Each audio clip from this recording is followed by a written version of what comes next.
What's up, YouTube? Today we're going to see the long horse or a green horse too. It's called a ghost dequatagon. So let's get started, guys, and sit on. Has been talked about in the lonely roads of Louisiana for a few decades now. There's been many vehicle accidents that have gone unexplained, with Oh, mysterical dents, claw marks, and odd footprints next to the almost trampled looking bodies of those who lost their lives. It was only recently where there were enough survivors to put name to the deeds. Long Horse. The fateful afternoon in question, as day bled into night, saw a group of young students encounter Longhorse, barely escaping with their lives. The students had all signed up for a tour of southern colleges, being transported from school to school via bus. As their bus pulled into a rest stop for refueling and letting the driver get a break, that is when they saw it.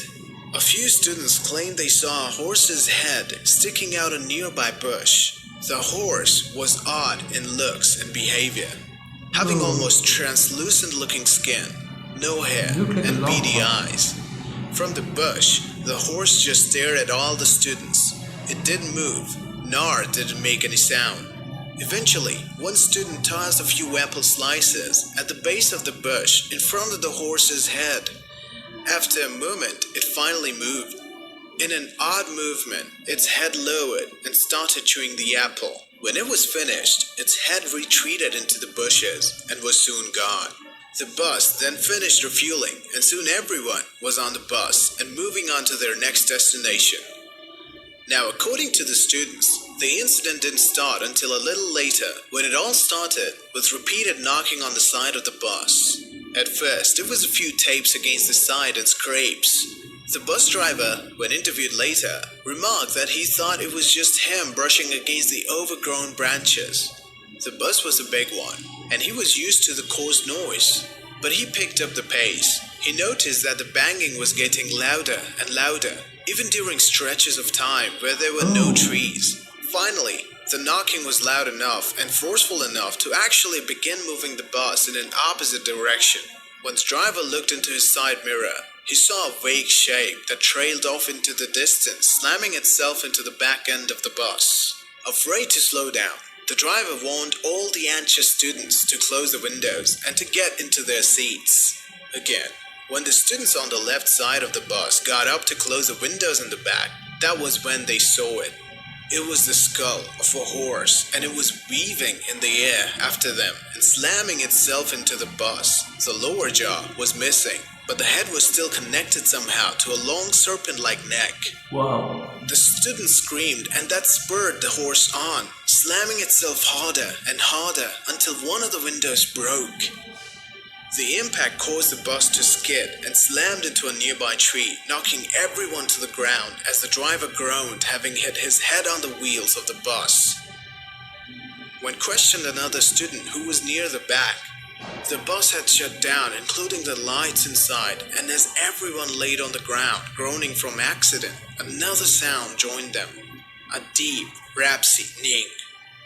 When the student looked up, he saw the weird horse skull enter the bus through the window, floating in the air near the ceiling of the bus, its length moving more and more into the bus. The students trembled and continued the story of what happened. A few students had freaked out seeing the ghastly sight and ran for the doors of the bus. They made it outside the bus and were running down the road. The horse snake-like thing suddenly stilled and then rapidly reversed itself out the window. He remembers hearing the sound of hearing galloping and the screams of fleeing students and a large rhapsody neigh. Then all was silent. The driver eventually got his bearings together and was able to get the bus moving again. Driving further down the road, the rest of the class found the remains of the fleeing students. It looked like they had been both trampled and crushed to death, their lower jaws missing. The bus itself, when getting to the next city, was revealed to have long scores of scratches and dents covering the whole vehicle. When the police came to the road, the student and the driver claimed the bodies were. They couldn't find any of the victims' bodies or signs of a bus accident anywhere. Shit. It was eventually ruled that the students were playing a prank and they were lectured sternly about making false police reports. The bus driver was fired for playing along and even damaging the bus due to reckless driving. The missing students were labeled runaways and were never heard from again. Cars occasionally still show up with weirdly shaped dents, and bodies are occasionally found trampled to death.